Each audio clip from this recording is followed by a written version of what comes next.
Para namang nakikipagtagisan sa kapalpakan itong Bureau of Customs. Imbis na maningil ng tamang buwis at pigilan ng kontrabando, parang walang pakundangan ng pagpapalusot nila ng kalakal pati na ng ilegal na droga, armas at iba pa sa ating teritoryo.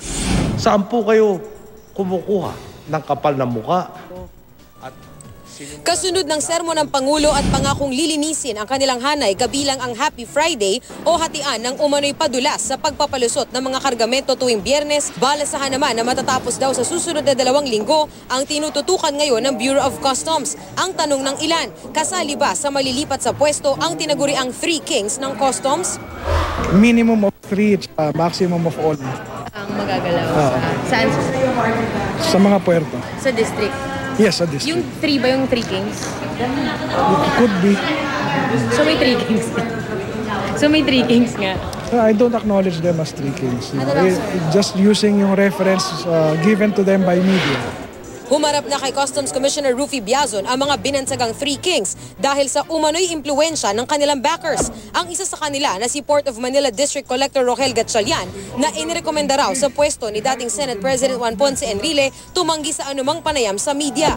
Pero sina Ricardo Belmonte, District Collector ng Manila International Container Port, na kapatid ni House Speaker Feliciano Belmonte at NAIA District Collector Carlos So na sinasabing inirekomenda sa pwesto ng Iglesia ni Cristo pumalag sa bansag na 3 Kings.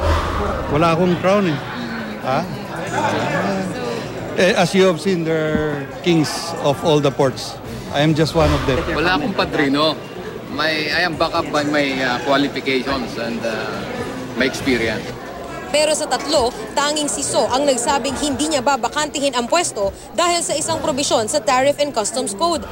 Specifically provides that the Commissioner of Customs may, with the approval of the Secretary of Finance, assign any employee of the Bureau of Customs. Pag sinipat maigi ang sinasabing probisyon, ang nakalagay ay maaring magtalaga ng empleyado sa pier o anumang opisina sa Bureau kung may approval ng Finance Secretary. Walang nakalagay na dapat ding ipagpaalam ang pag-aalis sa kanilang assignment.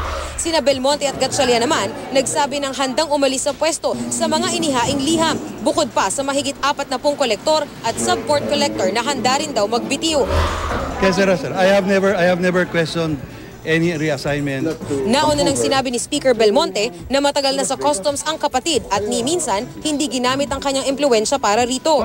Inamin din ni Enrile na inirekomenda niya noon si Gatchalian pero hindi raw niya ito hininga ng pabor nung nasa pwesto na. Sinubukan ng GMA News hinga ng pahayag ang Iglesia ni Cristo pero hindi pa raw sila handang magkomento sa ngayon. Ako si Lia Manyalak del Castillo, ang inyong saksi.